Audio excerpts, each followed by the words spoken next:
한국경제TV 생생한 실전 투자 정보 와우퀴. 월 5,000원 커피값으로 투자 정보가 내 손 안에 배달됩니다. 와우킥 N에서 만나요. 여러분 안녕하십니까. 미국장 투자를 여는 프리마켓온 손석우입니다. 오랜 기간 깜깜이었던 고용과 소비 지표가 드디어 나왔습니다. 자, 그런데 해석은 뜨뜻미지근합니다. 고용만 보면 예상치보다 더 많은 숫자가 고용이 됐는데 실업률은 4년 만에 또 최고치로 올랐습니다. 소비도 버티고 있기는 한데 둔화하는 흐름이 역력해 보이고요. 내년 연준의 금리 방향을 어떻게 예상해야 될지 판단하기가 애매모호합니다. 자, 이런 가운데 나홀로 빛난 종목이 바로 테슬라였습니다. 연일 강하게 오르면서 사상 최고가를 경신하고 있는데요. 오늘 자세히 분석해 보겠습니다. 프리마켓은 오늘도 다양한 이슈들과 종목들로 함께하겠습니다. 지금부터 시작합니다.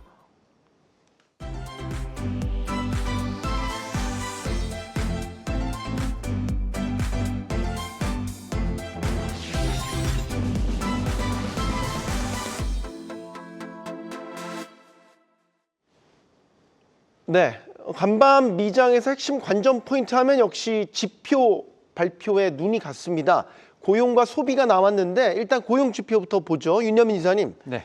고용 숫자는 예상한 것보다 늘긴 늘었는데 전월에 비해서 아니죠. 추세적으로 보면 역시 떨어지고 있는 게 확인이 됐고 실업률을 보면 4.6%. 네. 꽤 높게 나왔어요. 그러니까 이걸 어떻게 해석을 해야 되겠냐. 좋게 볼 수도 있고 나쁘게 볼 수도 있고 한 중간, 중립 정도의 해석을 해야 되는 것이냐. 해석이 분분했습니다. 사실은 4.6% 숫자가 저는 뭐 개인적으로 높다고 생각하진 않습니다. 그래요? 네, 미국만 4년 만에 최고치인데? 미국만 놓고 봤을 때보다는 알겠습니다. 전세적으로 봤을 때 4.6% 높지 않습니다만 말씀하셨던 것처럼 사실 이 4.6%라는 수치가 2023년 어떻게 보면 4월 최저치인 3.4% 이후에 계속 상승세를 보여주고 있는 건 사실이라고 말씀드릴 수 있을 것 같고, 사실 이제 앵커님 뭐 서두에 말씀하셨습니다만 고용에 관련된 것 중에서 사실 이번에는 좀 실업률에 제가 볼 때는 좀 더 많이 이 포커스가 가지 않았나 생각이 듭니다. 결국 이제 이 고용과 관련된 숫자들이 계속 나오고 있습니다만 엇갈린 지표 속에서 시장은 어떤 지표에 좀 더 집중하느냐에 대한 부분이 아닐까 생각을 하는데, 저는 이 부분 같은 경우는 10월, 11월 어떻게 보면 역대 최장이죠. 43일 동안에 이어진 지금 미국 연방정부 셧다운에 관련된 영향이 좀 크지 않나라고 좀 생각을 합니다. 그러다 보니까 숫자 자체는 조금은 일그러질 수 있지 않나라고 좀 생각을 합니다만, 뭐 저의 어떤 그러한 예상과도 좀 일맥상통한 어떤 의견들이 있습니다. 아무래도 뭐 4.3% 물론 이제 많이 올라간 부분, 4.6%가 올라간 부분이 있습니다만 그럼에도 불구하고 여전히 실업률 자체는 좀 낮다라고 생각이 하는 사람들이 있고, 결국 이 부분은 연방정부 공무원들이 일자리를 다시 찾는 어떤 기간, 그 기간에 어떻게 보면 나타난 현상이기 때문에 이 부분은 조금 더 기간을 좀 길게 놓고 봐야 되지 않나라는 어떤 그런 해석도 있다라는 측면도 한번 말씀을 좀 같이 드려보도록 하겠습니다. 네, 자 결국에는 고용이 어떻게 나오느냐에 따라서 연준의 다음 통화정책 스텝이 사실 좀 윤곽이 드러날 거다, 이런 생각을 이제 했었는데 아직은 조금 더 추가적인 지표를 봐야 되겠다 라는 정도로 나왔다는 거죠. 하지만 이제 소비 측면을 한번 보죠. 김지훈 대표님. 네네. 미국은 사실 소비로 움직이는 경제. 그래서 가장 중요하게 보는 게 물가, 고용, 소비인데 네네. 연말이라 소비가 좀 더 눈에 가더라고요. 증가율이 일단 멈췄어요. 네. 0%대라는 맞습니다. 거잖아요. 미국 소비가 둔화될 조짐을 보이고 있다는 것. 이건 어떻게 해석해야 되겠습니까? 네, 지표상으로도 좀 엇갈리는 모습을 보여줬습니다. 물론 말씀하신 서비스 관련된 이 소비의 대부분을 차지하는 서비스업 지표가 상당히 좀 S&P 50이 기준으로 50 기준으로 서비스업 PMI 지수가 52.9로 예상치를 하회했고요. 제조업 PMI 지수도 51.8로 예상치를 밑돌았습니다.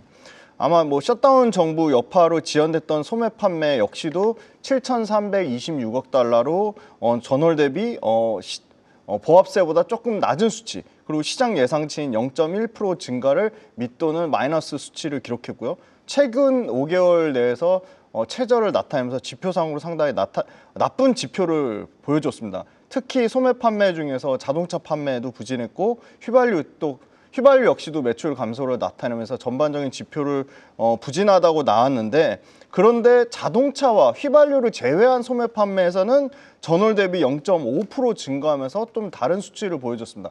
예상치는 0.4%였는데 0.4%를 초과한 수치를 보여주면서 미국의 소비가 특정 섹터에 편중되지 않고 어떻게 보면 비교적 견조하다는 모습을 나타내주고 있고요.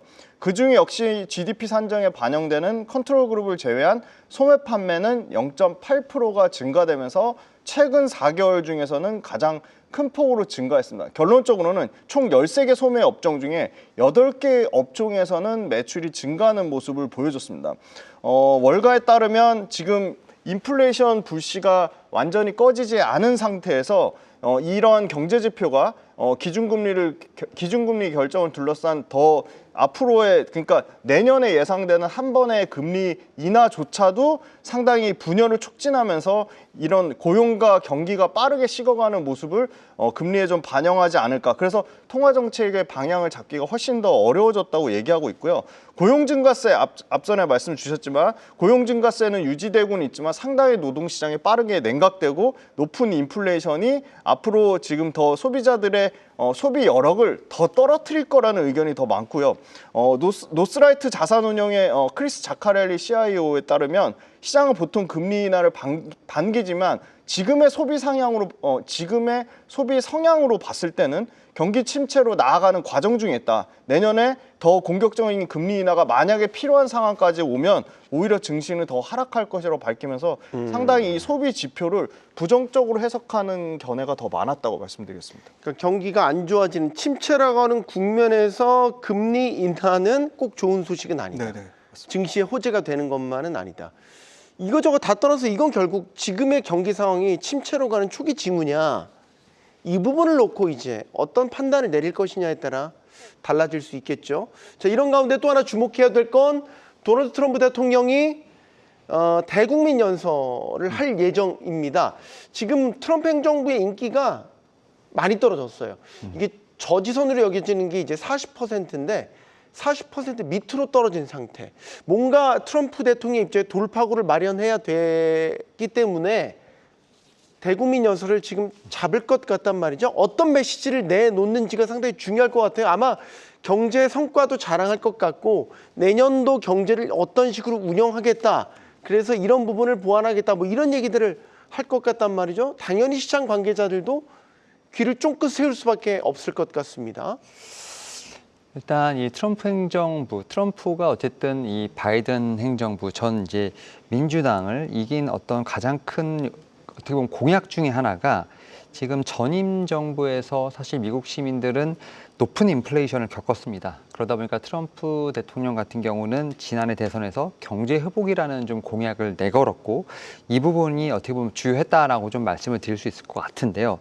다만 최근에 보게 된다고 하면 인플레이션에 대한 부분들, 경기에 대한 부분에 있어서 미국인들의 어떤 소비가 느끼는 부분들은 많이 얼어 있고 이런 부분들이 지금 바이든 전 행정부와 다르지 않다라고 느끼는 부분들이 어떻게 보면 좀 비슷하다라는 어떤 느끼는 시민들이 많다라고 좀 말씀드릴 수 있을 것 같고요.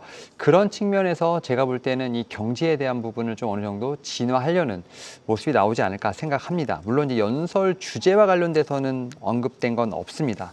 하지만 여러 가지 얘기가 나오는 것 중에 하나가 바로 이제 앞으로 올 것에 대한 얘기를 좀 많이 하지 않을까라는 생각을 합니다. 물론 이제 미국 경제라든지 안보에 대한 부분들, 지금까지 성과에 대한 부분도 언급을 하겠습니다만 향후에 뭐 1년간의 어떤 성과 이후에도 지금 앞으로도 다가올 것들에 대한 것들 좀 많은 것이 남아있지 않을까라는 얘기를 하면서 미래에 좀 희망찬 얘기를 하면서 뭐 주가에 대한 얘기도 계속 얘기가 나오는 상황이기 때문에 올해보다 내년에 대한 어떤 긍정적인 메시지가 좀 더 많이 나오지 않을까라는 좀 생각은 하고 있습니다. 네. 자, 기술주에 대한 조정폭이 상당히 깊었고 지금까지 시장을 흔들었던 주요 요인들이었습니다. 근데 간밤 흐름을 보면 빅테크들은 어느 정도 반등을 하는 모습이었습니다. 이걸 어떻게 해석을 해야 될까? 기술주가 흔들리긴 흔들리는데 지금 전반적으로 시장이 조정 기간으로 들어가는 데 있어서도 그래도 믿을 만은 빅테크인가? 뭐 이렇게 봐야 되는 건지 일시적인 건지 데드캣 바운스에 불과한 것인지 김준 대표님 어떻게 해석하십니까? 일단은 빅테크가 가장 실적이 안정적으로 나오니까 실적에 대한 부분이 가장 큰 것 같고요. 근데 실적 기대치가 높았으니까 주가를 그동안 맞습니다. 조정을 때린 거잖아요. 네, 다른 데는 실적이 더 안 나와서 그렇습니다. 아. 그게 더 큽니다. 상대적인 매력도 차이에서 네. 떨어지는 측면이 있습니다. 아, 최악의 악. 네. 뭐 이런 개념인 것. 최악의 악을 피하자라는 개념이 좀 큰 것 같고요. 두 그러면 번째, 빅테크는 차악 정도군요. 네네. 그리고 두 번째는 뭐 엄청나게 지금 빅테크가 지금 상황에서 매력도가 신규로 더 올라가서라기보다는 네. 상대적으로 최근에 주가가 좀 조정받으면서 주가 메리트가 일정 부분은 좀 생긴 것으로 보입니다. 낙폭 과대이기 네, 낙폭 과대 때문에 측면으로 일부 투자 심리가 회복된 측면도 있어 보이고요. 지금 가장 큰 거는 사실은 구글이나 엔비디아는 계속 구글이나 엔비디아도 앞으로 더 추가적으로 뭔가 부채를 발행해서 자본 조달을 통해 이런 AI 빅사이클을 더 연장해 갈지는 모르겠지만 가장 위협이 되는 그 오픈AI를만 이제 딱 떼놓고 보면 오픈AI가 저는 가장 큰 문제가 될 거라고 보고 있기 때문에 오픈AI에 대해서 모든 그러면 애널리스트와 월가 입장이 다 부정적이냐 그런 측면은 아닙니다. 오픈AI가 이제는 생성형 AI 시장이 성숙 단계로 넘어가면서 계속적으로 말씀드렸던 이제 LLM이라는 거대 언어 모델을 뛰어넘어서 산업계 전반에 서비스업 전반에 그러니까 소위 말하는 AI를 실제 하드웨어적으로 구현하는 피지컬 AI가 급속도로 내년도가 양산하는 휴머노이드 로봇을 비롯해서 자율주행 여러 가지 산업계 쪽으로 확산되는 초입 국면을 보고 있고요.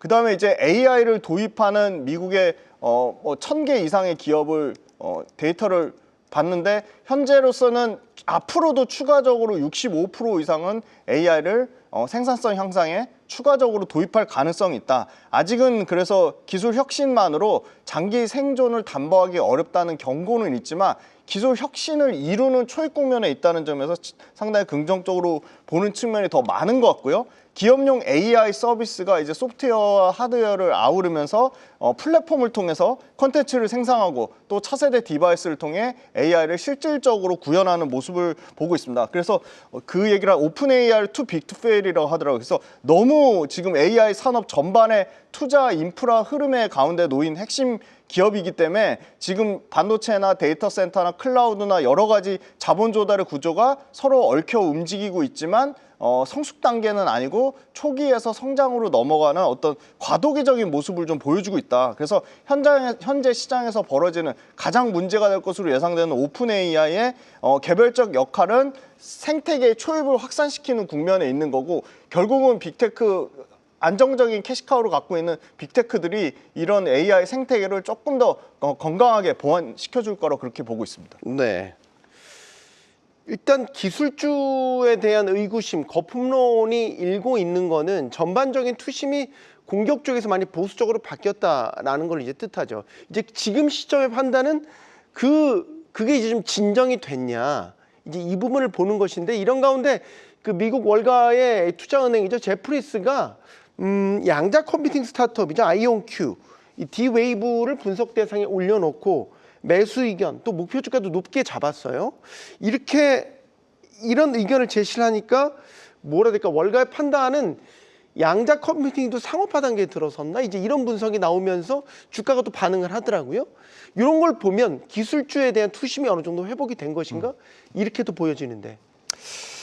네, 확실히 제가 이제 너무 갖다 붙였나요?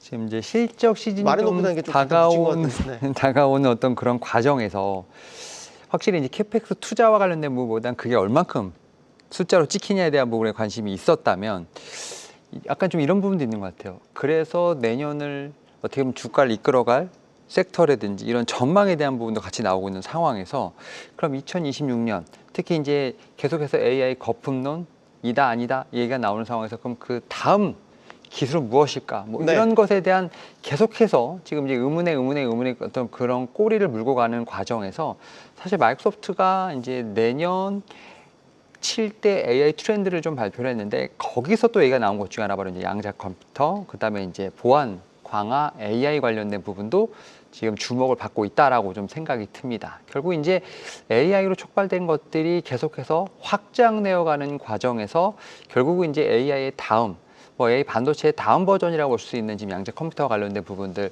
뭐 지금 상용화에 대한 부분들, 뭐 저는 아직까지는 좀 제가 볼 때 뭐 내년은 너무 빠르지 않나라고 좀 생각을 합니다만, 결국 이제 이 실용화에 대한 부분까지도 지금 거론이 되는 상황이고, 여기에 또 구글뿐만 아니라 여러 또 빅테크들이 상당히 참전을 하는 상황이기 때문에 네. 결국 투심이 이런 키워드에 대한 부분에서 민감하게 반응하면서 수급이 좀 들어가지 않나라는 좀 생각을 하고 있습니다. 이게 이제 흐름을 그려보면 이것도 그러지 않겠어요? 예를 들어서 지금 AI 열풍은 오픈 AI 챗GPT가 발표가 되면서 정확히 2022년 11월이었죠, 그때가. 맞습니다. 발표하면서 전 세계적인 열풍이 불었고 AI 산업의 어떤 생태계가 만들어지고 지금의 증시 모멘텀이 됐잖아요.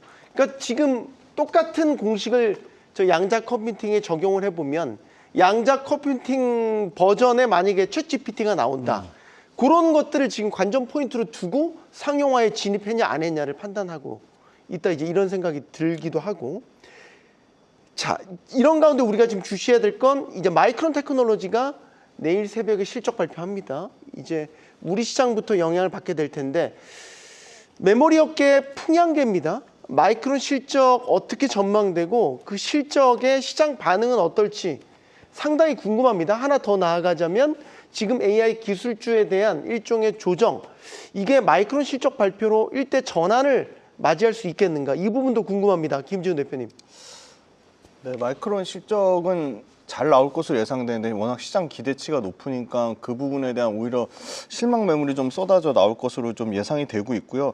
물론 마이크론이 지금 전략적으로 HBM 관련된 부분을 여러 가지 발열이라든지 설계 노이즈가 좀 나오고 있는 측면이 있거든요. 그리고 네. 워낙 디램이나 낸드 계속 말씀드리지만 디램과 낸드 관련돼서도 마이크론이 글로벌 이제 3위 업체니까 디램과 낸드가 지금 연초 대비해서 70% 넘게 상승했는데 여기서 내년에도 지금 추가적으로 더 상승이 나오고 있고 철저하게 지금 공급이 쇼티지인데 공급을 지금 늘리지 않고 있거든요. 굉장히 공급에 대해서 제한적이기 때문에 이 부분을 적절하게 오히려 무리하게 HBM 지금 여러 가지 발열이나 설계 노이즈 문제가 나옴에도 불구하고 지금 일반 디램과 낸드 쪽, 레거시 쪽에서 탄탄한 캐시카우가 있기 때문에 네. 오히려 HBM을 전략적으로 좀 삼성전자와 동일하게 전략을 가져갈 것으로 예상이 되거든요. 그러니까 삼성전자도 과거처럼 HBM4를 급격하게 추진하는 형태로 뛰지 않고 지금 하이닉스만 HBM4에 대해서 굉장히 공격적으로 진행을 하고 있고, 나머지는 일반 디램과 낸드가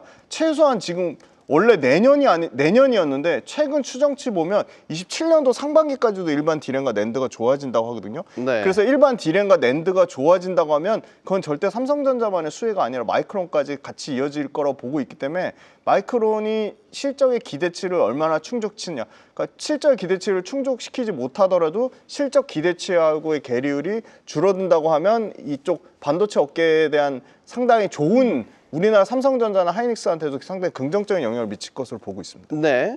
자, 제가 보는 건 이겁니다. 기술주에 대한 투심 회복이 좀 있을 수 있겠네요. 윤여미 이사님. 네. 마이크론이 호실적을 내놓고 가이던스도 잘하고 CEO가 말실수 안 하고 브로드컴처럼 말실수 안 하면 네. 이게 이제 AI 기술주에 대한 투심이 좀 일대 전환이 되는 긍정적인 쪽으로 계기가 되지 않을까라는 기대감 섞인 질문을 던집니다. 일단은 이 지난주 오라클 브로드컴 보면 첫째 날 반응과 둘째 날 반응이 좀 달랐습니다. 네. 오라클은 좀 그러다 치더라도 브로드컴 같은 경우 실적을 내놓고 환호하다가 말씀하셨던 것처럼 컨퍼런스 콜에서 약간은 좀 미끄러짐, 그게 이제 또 다음 날까지 이루어진 상황이었기 때문에 마이크론 테크놀로지 같은 경우도 이번 주에 제가 볼 때는 주가의 흐름을 좀 더 지켜봐야 되지 않을까라는 좀 생각은 합니다. 결국 이제 그만큼 시장에서는 이 숫자와 관련된 어떤 눈초리가 상당히 매섭다라고 좀 말씀을 드릴 수 있을 것 같고, 네. 여기에 더해서 또 마이크론 테크놀로지 같은 경우는 최근에 좀 기사가 나오는 걸 보게 된다고 하면 지금 엔비디아의 루빈 칩과 관련돼서 HBM4 비중이 좀 많이 낮아져 있는, 결국 오히려 SK하이닉스, 삼성전자가 부각을 받을 수 있는 그러한 포지션에 있는 상황이기 때문에 이 부분을 어떻게 마이크론 테크놀로지가 잘 얘기를 할까에 대한 부분도 저는 의구심이 있습니다. 네. 그러다 보니까 숫자와 관련된 부분들은 이미 시장에서 인지하고 있는 상황에서 과연 HBM과 관련된 이런 향후 매출 가이던스와 관련된 부분에서 마이크론 테크놀로지가 어떤 포지션을 갖고 있을지에 대한 부분도 상당히 중요하다라고 좀 말씀을 드릴 수 있을 것 같습니다. 알겠습니다. 자, 이제 종목으로 넘어가 보겠습니다. 시장이 전반적으로 좀 횡보 혹은 조정을 받는 기간인데 이런 상황에서도 유독 빛났던 종목이 하나 있습니다. 바로 테슬라입니다. 테슬라가 지금 사흘 연속 상당히 큰 폭으로 오르면서 또 역대 최고가 다시 한번 기록을 썼습니다. 윤여미 이사님, 일단 이렇게 강한 흐름을 보이는 배경부터 좀 분석을 해보도록 하죠. 네, 일단은 이 테슬라가 최근에 이제 어떻게 보면 전고점을 넘어가서 이제 신고가를 좀 쓰고 있는 상황인데, 제가 볼 때는 여러 가지 이유가 있습니다만 일단은 스페이스 X의 어떤 IPO 여기에 따른 제가 볼 때는 기대감이 좀 테슬라에 같이 반영이 되지 않았나라는 좀 생각을 하고 있습니다. 일단은 테슬라에 어떻게 보면 스페이스 X의 어떤 수급에 관련된 부분들, 사실 뭐 스페이스 X가 수급의 블랙홀이 될 것 같은 느낌은 있습니다만 뭐 아직까지는 이 상장과 관련돼서는 좀 시간이 있는 상황이기 때문에 기술적으로 연관이 있는 테슬라가 어떤 반대세를 보지 않나 생각을 하고 있고요. 두 번째로는 이제 이 FSD와 관련된 부분에 있어서 확실히 로보택시에 대한 어떤 상용화에 대한 기대감이 빠르게 좀 다가오고 있는 상황이라고 좀 말씀드릴 수 있을 것 같습니다. 여기에 또 뭐 피지컬 AI를 좀 기점으로 한 뭐 휴머노이드도 그렇고 여러 가지 좀 기술과 관련된 부분들이 이제 점차 가시권에 들어왔다는 부분들. 특히 이제 이런 지금 안전과 관련된 특히 이제 이 자율주행과 관련돼서 허가 없이 지금 운행하는 것에 대한 어떤 얘기가 나오고 있는 상황이기 때문에 이 부분도 좀 기대감이 좀 충분히 반영되지 않았나 생각을 하고 있고요. 뭐 이러한 여러 가지 좀 이유들로 인해서 저는 좀 주가 자체는 사실 다른 빅테크들과 달리 주가가 좀 상승세를 좀 보여주고 있지 않나 생각하고 있습니다. 네, 사실 이제 FSD 풀셀프 드라이빙 자율주행은 로보택시와도 긴밀하게 연결이 돼 있는데 로보택시 기대감도 크게 반영이 돼 있죠. 근데 이게 일각에선 이래요. 또 로보택시에 대한 기대감 너무 많이 일찍 땡겨서 반영하는 거 아니냐라는 거죠. 지금 운행 대수가 200대 미만, 뭐 허가 안 된 지역도 많고 아직은 본격 상업화가 안 된 상태인 건데 너무 많이 이것들을 크게 반영하게 된다면 나중에 또 이게 큰 폭의 주가 조정으로 나타나지 않을까, 이 부분을 걱정하는 건데 기우입니까? 아니면 충분히 타당합니까? 사실 좀 테슬라가 최근에 상승세를 보여주면서 좀 부정적인 이슈는 사실 많았던 건 사실입니다. 네. 왜냐하면 캘리포니아에서 판매 중단 예정이라는 좀 속보가 떴었는데 이게 이제 FSD와 관련돼서 약간의 좀 과장 광고가 좀 있다 보니까 지금 행정적인 측면에서 봤을 때 이 규정을 준수할 수 있도록 90일간의 유예 기간을 주고 이 안에 좀 수정이 안 되면 판매 정지 조치를 90일 이후에 할 수도 있다. 뭐 이런 제가 볼 때는 좀 발표도 있었고요. 여기에 더해서 또 하나 좀 제가 볼 때 좀 약간 좀 트라우마가 있는데 네. 일론 머스크가 공화당 승리를 위해서 2026년 중간 선거 뛰어든다는 얘기도 있다 보니까 네. 이렇게 좋은 상황에서 다시 선거판으로 들어간다고 뭐 이런 얘기도 있었습니다만 주가는 이러한 부분을 좀 제가 볼 때는 반영하지 않고 오히려 이제 말씀하셨던 것처럼 지금 로보택시와 휴머노이드와 관련된 모멘텀에 좀 더 집중을 하면서 올라오지 않나라고 좀 생각합니다. 특히 웨이모도 지금 계속해서 같이 뉴스가 나오는 상황이기 때문에 오히려 이제 FSD와 관련된 부분에서 시장이 좀 더 집중하는 어떤 그런 상황이다 보니까 그런 부정적인 이슈들을 좀 뒤로 하고 주가 자체는 긍정적인 부분만 반응하고 있지 않나 생각하고 있습니다. 네.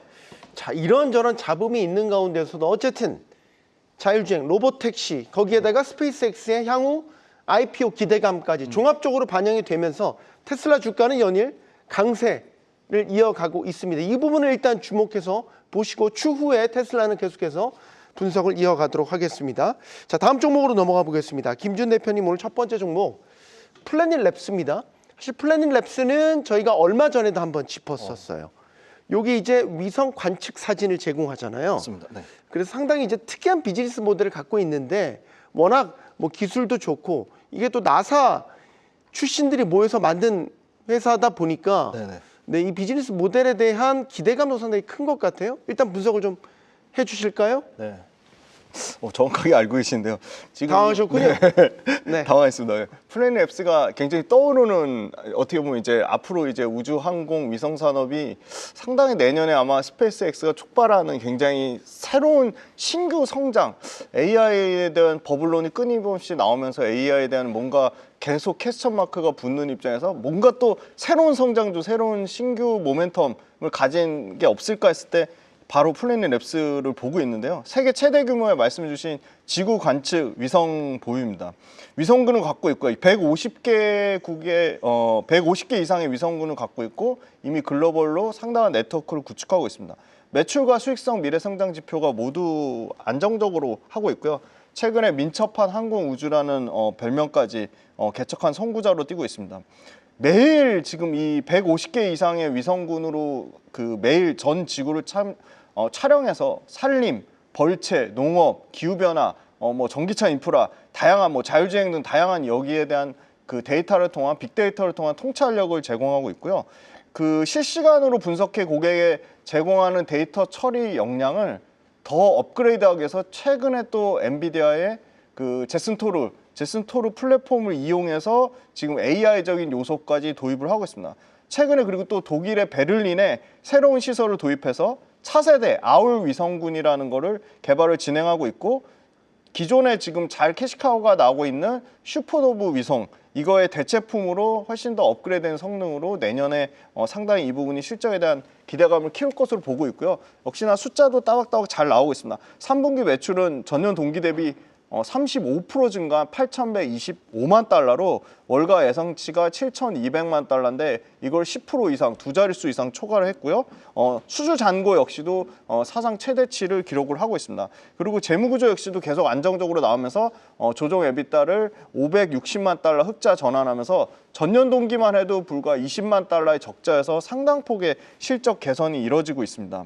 그리고 두 번째는 아까 말씀드린 이 차세대 경영진이 차세대 펠리컨과 그 아울 위성군에 대한 개발을 가속화하면서 내년부터는 본격적으로 차세대 위성 제품으로 실적에 온기에 아마 2분기에서 빠르면 2분기, 늦어도 3분기 안에는 이 아울 위성군에 대한 실적 모멘텀을 예상을 하고 있고요. 굉장히 지역별 포트폴리오 다각화에 힘쓰고 있습니다. 북미 비중이 여전히 40%지만 유럽과 중동, 아프리카의 비중이 35%까지 올라왔고요.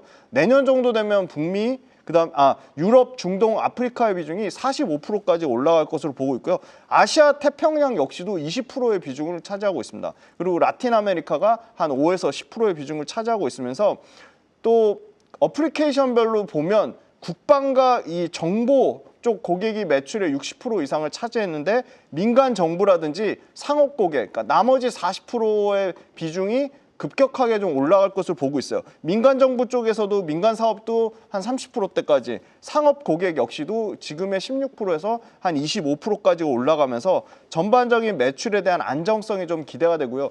여기 신성장 동력이 뭐가 있냐면 바로 환경 모니터링 서비스입니다. 가장 최근에 테너저 원이라고 통해서 메탄이나 이산화탄소 배출량을 정밀하게 탐지해가지고요. 전 세계에 이미 5,500개 이상의 메탄 플룸을 탑재했습니다. 그래서 고객들한테 메탄 킥북이라는 제품과 모니터링 구독 서비스를 제공하면서 환경에 대한 지속 가능성 목표를 가속화하고 있다. 그렇게 말씀드리겠습니다. 네, 자, 플래닛랩스는 사실 저희가 이번에 두 번째 분석을 해드리는데 비즈니스 모델도 굉장히 독창적이고 이 위성 사진에 대한 데이터 퀄리티 그리고 국방부 등과의 장기 계약 이런 것들이 이제 장점으로 꼽혔습니다. 한번 주시해서 지켜볼 필요가 있는 종목이라는 생각이 들고 있습니다. 추후에 저희가 다시 한번 후속 분석을 해드리도록 하겠습니다. 자, 다음 종목으로 계속 가보겠습니다. 윤여미산이 두 번째 종목은 엑센추어입니다. 엑센추어 이게 참 유명한 IT 컨설팅 회사죠. 네, 맞습니다. 전통의 IT 컨설팅 회사인데 저희 프리마켓온에서 분석하는 건 이번이 네, 처음입니다. 처음인 것 일단 같습니다. 이 엑센추어를 픽하신 이유가 궁금합니다. 일단은 컨설팅 업계 말씀하셨던 것처럼 전 세계 근로자 이제 80만 명을 거드린 상당히 큰 컨설팅 업체라고 좀 말씀을 드릴 수 있을 것 같은데 이 회사가 최근에 이제 이 조직 개편, 구조 조정을 발표를 하면서 상당히 좀 다양한 시도를 하고 있다라고 좀 말씀을 드릴 수 있을 것 같은데요.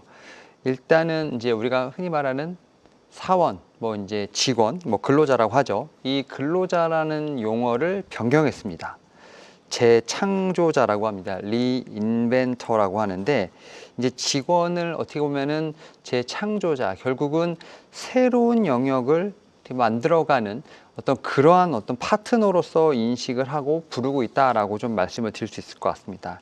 복잡하군요. 네, 여기에 더해서 전 직원을 대상으로 챗 GPT뿐만 아니라 여러 가지 AI 소프트웨어에 대한 부분을 좀 교육을 시키면서 제가 볼 때는 사업에 대한 부분에 있어서도 지금 AI에 대한 부분을 적극적으로 받아들인다라고 좀 말씀을 드릴 수 있을 것 같습니다. 그러다 보니까 이 컨설팅과 관련된 이 접계 전통을 조금은 좀 벗어나는, 그래서 업무에 AI의 어떤 적극적인 도입과 함께 다양한 어떤 사업의 영역으로 진출하고 있는 상황이기 때문에 엑센추어를 단순하게 어떤 컨설팅 업체로 보기에는 이제는 조금 무리가 있지 않나라고 좀 생각을 하고 있고, 이 구조조정이라는 뿐만 아니라 어떤 사업의 변경도 좀 강하게 일어나고 있는 상황이기 때문에 제가 볼 때는 이 엑센추어 같은 경우도 다시 한번 제가 볼 때 AI 관련주로 좀 볼 수 있는 즉 그러한 터닝 포인트가 나오지 않을까라는 좀 생각도 하고 있습니다. 네, 엔트로픽 그리고 오픈 AI와 파트너십을 맺으면서 AI 인력 육성에 지금 집중을 하고 있고, 그 전에도 대규모 구조조정을 통해서 한번 네. 효율화 과정을 거쳤다라는 점, 엑센추어를 바라보는 몇 가지 관전 포인트들 짚어봤습니다. 자, 끝으로 김준일 대표님 두 번째 종목 가보겠습니다. 킨더 모건입니다. 이거 에너지 인프라 기업이죠. 맞습니다. 네. 좀 기업 소개를 일단 좀 해주시죠. 네, 지난달에 한 EQT는 소개를 해드렸는데 킨더 모건은 처음 소개드렸습니다. 처음이에요. 네. 북미 최대 에너지 인프라 업체입니다. 최대예요? 네, 1등입니다. 지금 오. 사실은 천연가스만 생각하시는데 천연가스뿐만이 아니라 전반적인 석탄, 석유 이런 에너지의 저장과 운송 인프라까지, 즉 운송, 그러니까 에너지에 관련된 저장 그리고 운반, 각종 LNG 파이프 터미널까지 이미 미국의 텍사스를 포함해가지고 143개, 그리고 LNG 관련돼서만 7만 2천 마일, 그러니까 약 11만 6천 킬로, 엄청난 천연가스 파이프라인, 북미 최대 파이프라인을 보유하고 있고요. 미국에서 역시나 규모가 가장 크고요. 미국 에너지, 천연가스 에너지 소비량의 40%를 킨더 모건이 담당을 하고 있습니다. 과거에는 캐나다 정부 소유였는데 이게 이제 미국으로 넘어왔고요. 지금 이산화탄소 쪽에서 굉장히 지금 핫한 게 증강석유 해수라는 개념이 있습니다. EOR이라고 하는데요. EOR 프로젝트, 이게 말 그대로 더 많이, 더 오래 석유를 뽑아 쓰기 위해서 기술적으로 묶는 걸 의미합니다. 근데 이 EOR 증강석유 해수 역시도 가장 많은 기술적 그 진입 장벽과 기술적 난이도 그리고 기술적 레퍼런스를 갖고 있는 게 역시나 킨더 모건입니다. 그래서 킨더 모건이 지금 천연가스 운송 비즈니스가 현금 흐름의 60% 이상의 비중을 차지하고 있지만, 이러한 새로운 EOR 같은 증강 석유 회수 같은 비즈니스를 더 확장하려고 하고 있고요. 휘발유나 디젤 같은 정제 제품을 최종 수요지로 운송하는 파이프라인, 그러니까 천연가스와 LNG 파이프라인 관련돼서 대규모 지금 리오그란데부터 시작해가지고 텍사스 관련된 이런 그 LNG 프로젝트가 최종 투자 결정 단계에서 실제 집행이 이루어지지 않고 있는데, 그게 아마 올해 하반기에 상당 부분 이루어질 것으로 보고 있고요. 천연가스 파이프라인 확장은 당연히 AI 데이터 센터의 인근 온사이트 가스 발전계의 신규 프로젝트하고도 다 연결이 됩니다. 그래서 이것도 AI 프로젝트하고 뗄 수 없는 관계고, 이 터미널을 계약하거나 고객들이 LNG나 천연가스 파이프라인 계약할 때 이거 대부분 다 장기 계약입니다. 그러니까 그들이 LNG 터미널을 사용하든 안 하든 터미널의 용량 때문에 장기 기한 약정 계약을 맺고요. 사용 여부 상관없이 일정 수수료를 받는 의무 인수, 테이크오버 페이 형태의 계약을 맺기 때문에 상당히 매출 구조가 좀 안정적이다. 잠깐 여기서 질문. 네. 근데 이제 이렇게 최대 에너지 인프라 기업이면 사실 트럼프 행정부 들어와서 굉장히 많은 정책적 수혜도 기대가 됐을 거고, 네네네. 대형 프로젝트들 많이 발표가 됐잖아요. 네네네. 특히 AI 붐에 따라서도 사실 전력 수요가 이제 많이 팽창이 됐기 때문에 네.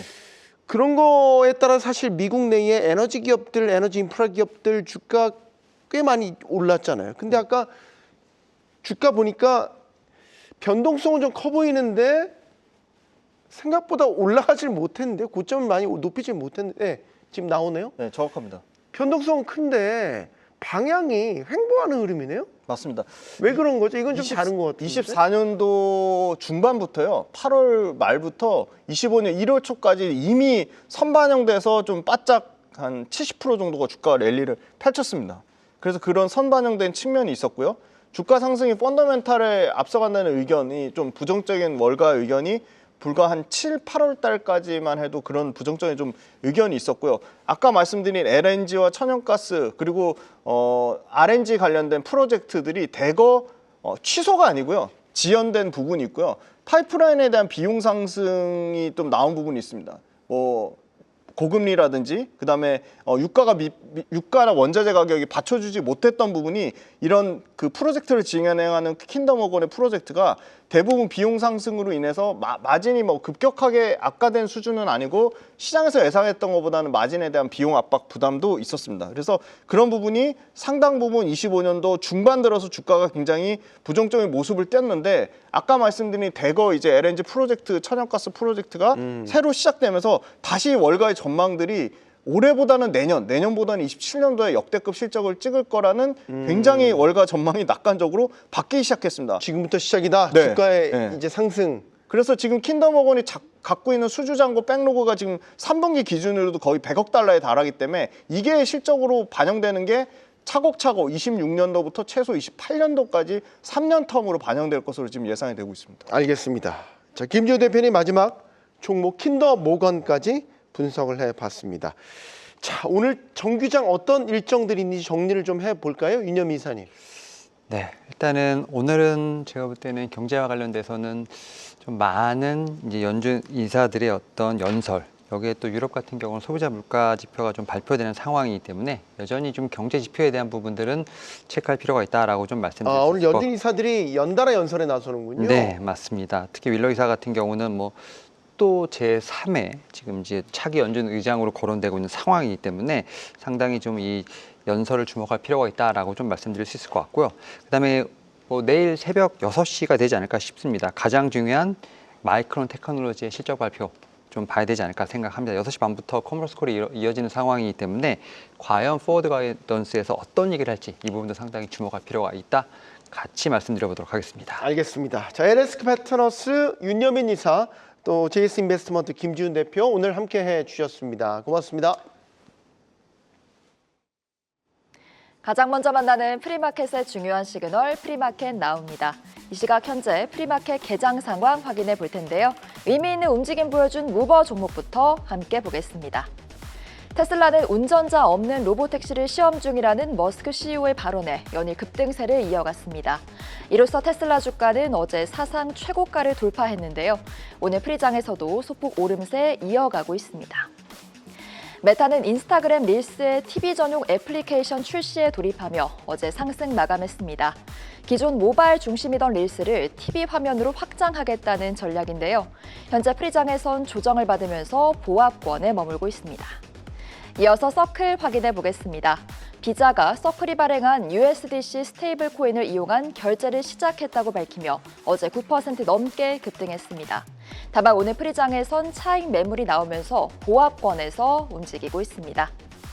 대형 유통업체 타깃은 실적 부진에도 밸류에이션 매력이 부각되며 11연속 상승 랠리를 이어갔는데요. 낙폭 과대에 따른 저가 매수세가 유입된 걸로 풀이됩니다. 다만 현재 프리장에선 다소 조정을 받으면서 보합세 나타내고 있습니다. 에스티루더가 뱅크 오브 아메리카의 내년 뷰티 섹터 톱픽으로 선정되며 어제 강세 마감했습니다. 목표가도 기존 120달러에서 130달러로 상향 조정됐는데요. 오늘 프리장에선 차익 매물이 출회되며 보합세 나타내고 있습니다. 화이자는 시장 기대치에 못 미치는 내년 실적 가이던스를 제시하며 어제 약세 마감했습니다. 이는 코로나19 관련 제품의 매출 부진과 수익성 압박에 따른 건데요. 오늘 프리장에선 보합권에서 움직이는 모습입니다. 우크라이나와 러시아 평화 협상이 진전을 보이며 국제유가가 급락하자 원유 대장주 엑슨모빌도 어제 하락 마감했는데요. 현재 프리장에선 저가 매수세 유입으로 소폭 반등하고 있습니다. 그럼 계속해서 오늘 특히 주목할 필요가 있는 포커스 종목 함께 확인해 보겠습니다. 가장 먼저 마이크론입니다. 메모리 반도체 대장주 마이크론이 오늘 장 마감 후 실적을 발표합니다. 마이크론은 1분기 매출 128억 달러, EPS 3.91달러를 기록할 것으로 예상되는데요. 전년 동기 대비 매출은 45%, 순이익은 120% 급증하는 겁니다. 이는 구조적인 메모리 슈퍼사이클에 진입한 영향인데요.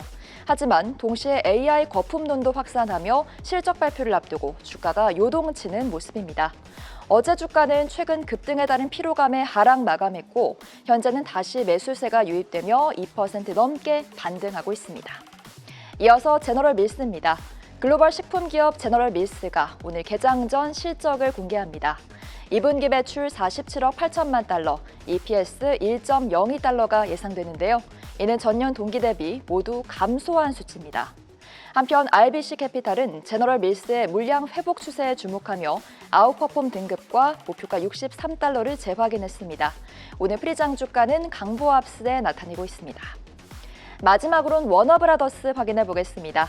워너브라더스가 파라마운트의 인수 제안을 거부할 것으로 알려졌습니다. 월스트리트 저널에 따르면 워너브라더스는 이르면 오늘 주주들에게 넷플릭스와의 기존 계약을 지지할 것을 권고할 계획인데요. 또한 블룸버그는 파라마운트가 제시한 자금 조달 구조에 대해 워너브라더스가 우려를 표하고 있다고 보도했습니다. 관련 소식에 어제 워너브라더스 주가는 약세를 보였고 현재 프리장에서도 1% 하락하고 있습니다.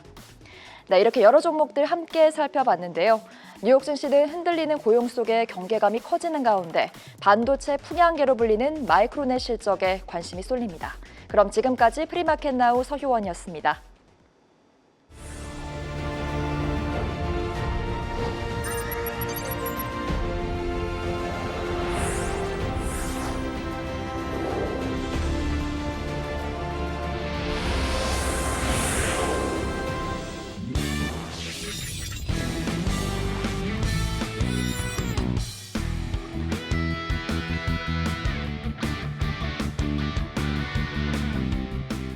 지난주에 연준이 기준금리 인하를 결정했지만 이와 함께 또 시중의 유동성을 확대하는 조치도 결정했습니다.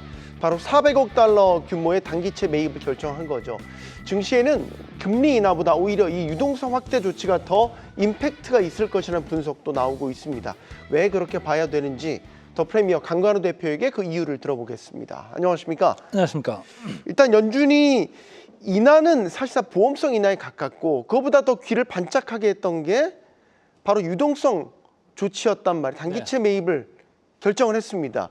요게 결국에는 증시의 유동성 확대로 연결될 거라는 기대감이 지금 작용을 하고 있는 거죠. 그렇다고 봐야 될 것 같아요. 마침내 페드 풋 같은 성격의 메시지가 시장에 던져졌다 이렇게 생각을 하시면 좋을 것 같아요. MBS라고 해가지고 모기지 우리가 증권이라고 하는데 그게 만기가 돌아오는 거를 지금 T빌 단기채 이걸로 이제 사는데 다시 쓰겠다라는 얘기예요.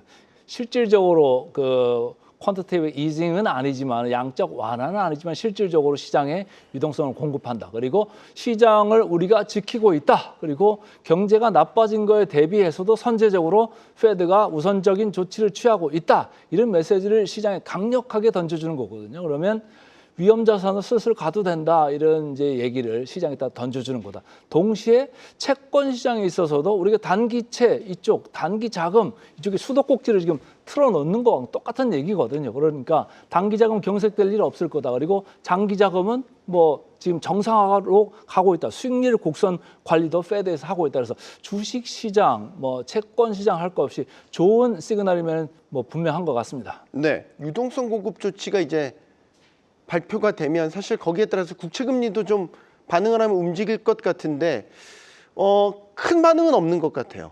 예를 들어서 10년물도 지금 4.16 정도, 30년물도 4.3 안팎으로 계속해서 유지가 되고 있단 말이에요. 이건 어떻게 봐야 됩니까? 그러니까 기본적으로 돈을 푼다고 그러면 금리가 움직여야 되는데 네. 그렇게 크게 움직이지 않는 것 같죠? 단기도 네. 그렇고 장기도 그렇고 그래서 이게 결국은 그 채권 가격에 이렇게 다 반영이 미리 선제적으로 돼 있는 거 아니겠느냐 이런 얘기예요. 무슨 얘기냐면 단기적으로 이제 돈들이 이제 들어오는 거로 보면은 사실은 조금 안 좋아야 되죠. 그런데 이게 이제 안정세가 됐다. 그리고 장기물에 있어서도 뭐 크게 뭐 요동치는 게 없고 지금 2년물하고 10년물 금리 스프레드가 아주 정상화가 되는 그런 국면에 여전히 있다. 한 60bp 정도 이렇게 차이가 나고 있거든요. 그러니까 장기물이 훨씬 지금 텀 프리미엄, 그 만기 보유에 대한 리스크 프리미엄을 많이 받는 게 아주 정상적인 거거든요. 그러니까 지금 단기하고 장기 채권 시장에서는 완전히 정상화가 돼 있다. 그리고 오른쪽에 보시면은 달러화 지수에 있어서도 지금 98대로 지금 안정화돼 있어요. 지난번에 100을 넘어갔던 아주 좀 그런 국면이 있었습니다만 다시 위에서부터 한 2 정도 내려와 있는 이런 국면. 그렇다고 보면은 사실은 이게 달러가 약간 약세로 가는 네. 그런 국면인 거는 맞는 거거든요. 그러나 이게 이제 6개월 정도 텀을 두고 금리 인하가 있을 것 같다 그러니까 아주 급격하게 내려가지는 않는. 그래서 어느 정도 최근에 있었던 금리 인하와 유동성 공급을 시장에서 채권 시장과 외환 시장에서 적절히 가격 조정을 하면서 반영을 하고 있다 이렇게 보시면 되겠습니다. 지난주에도 그렇고 이제 기술주 거품론이 다시 재부각되면서 시장이 조정을 좀 받았는데 공포 탐욕 지수 빅스는 좀 흐름이 어떻습니까? 공포 탐욕 지수는 제가 올 때마다 이거 조금 후행합니다 했는데 네. 마침내 이제 중립 지역으로 올라왔더라고요. 그런데 더 재밌게 보셔야 되는 건 제가 그때도 계속 말씀을 드립니다만은 빅스입니다. 빅스. 빅스가 최근에 좀 안 좋은 시장이 안 좋은 느낌으로 이렇게 뭐 나스닥이 조금 가면서도 그럼에도 불구하고 지금 빅스는 하단에서 지금 안정돼 있습니다. 지금 나오는 수치로만 보면 16대에서 지금 안정돼 있거든요. 이게 지난번 같이 27이나 28대로 급격하게 스파이크가 있는 이런 국면은 아니다. 15, 16, 17 이 선에서 있다고 하는 얘기는 미래 30일 안에 있어서 펀드 매니저들 볼 때 시장이 급격하게 하락 위험이 없을 거다라고 하니까 여기다가 지금 옵션을 갖다가 안 사놓는 거예요. 그렇기 때문에 지금 15나 16 이렇게 안정권에서 유지될 수 있다. 거꾸로 얘기하면 뭐냐? 시장이 조금 위로 올라갈 수도 있겠다. 안정적으로 올라갈 수 있는 그런 국면을 빅스에서 반영해주고 있다. 저는 그렇게 보고 싶습니다. 네, 자 이제 종목으로 가보겠습니다. 기술주들이 조정을 받으면서 기술주 투심이 한풀 꺾였다, 불이 꺼졌다 이런 분석이 지배적인데 어떻게 보면 당연한 거죠. 이런 상황에서 유독 빛났던 게 테슬라입니다. 요즘에 테슬라 또 사상 최고가 기록 새로 썼습니다. 테슬라의 질주 어떻게 보십니까?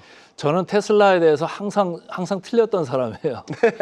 전기차 솔직한 고백을 하시는군요. 네, 전기차의 이익 가지고는 설명이 안 되는 거고 뭐 많은 분들이 말씀하십니다만은 뭐 앞으로 로보택시에 대한 기대감, 네. 그리고 FSD에 대한 기대감, 뭐 여러 가지 기대감 다 들어와 있는 지금 밸류에이션이다. 최근에 모건 스탠리에서 나온 리포트를 보면서 제가 쭉 보니까 역시 그 미래 가치에 대한 기대감, 특히 이제 로보택시 뭐 26년부터 또 이제 들어온다는 얘기들이 있으니까 거기에 대해서 기대감이 미리 많이 지금 선 반영되고 있다. 그렇게 가면서 보니까 우버하고 완전히 지금 차별되는 주가 행보를 보이고 있어요. 네. 테슬라는 레코드 하이를 신고치를 찍으면서 쭉쭉 올라가는데 지금 선행 PR 나오고 있습니다만 260%는 뭐 설명이 안 되는 얘기인 거고 우버하고 그 차트를 보시면은 알겠습니다만 왼쪽에 테슬라는 올라가는 완전한 기세가 있는 거고 네. 오른쪽에 우버는 오히려 내려가는 이런 느낌으로 가고 있잖아요. 그러니까 시장이 완전한 자율주행 뭐 지금 우버 이쪽에 사람이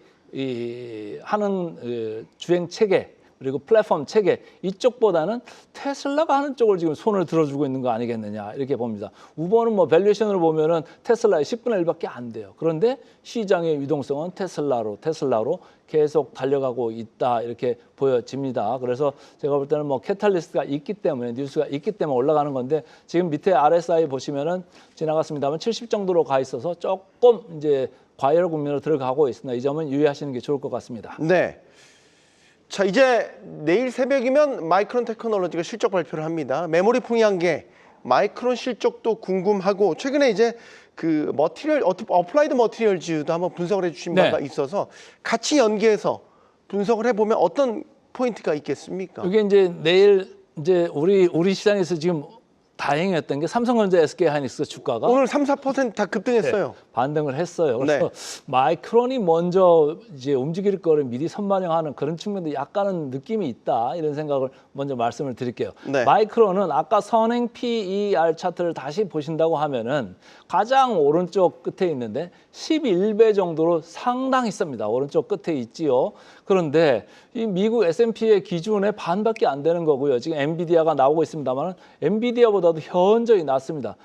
그리고 주가 차트를 한번 보겠습니다. 주가 차트 마이크론의 주가 차트를 보시면 최근에 미리 이렇게 더블탑으로 선반영을 좀 했지요. 그러네요. 예. 그리고 이동평균선 위쪽에 좀 있습니다. 그리고 RSI는 50근처에 와 있습니다만 그래서 결론적으로 말씀드리면 이익이 좀 잘 나오고 가이던스가 괜찮을 수 있다고 보면 오히려 반등의 계기가 이번에 나올 수가 있겠다. 그러면 전체적으로 우리 앵커께서 말씀하신 AI 전반에 대한 우려를 조금 해소시킬 수 있는 그런 이벤트가 될 수도 있겠다. 저는 그렇게 생각을 해보면서요. 오늘 밤에 이제 그 발표를 기다려보는 것도 좋을 것 같습니다. 네.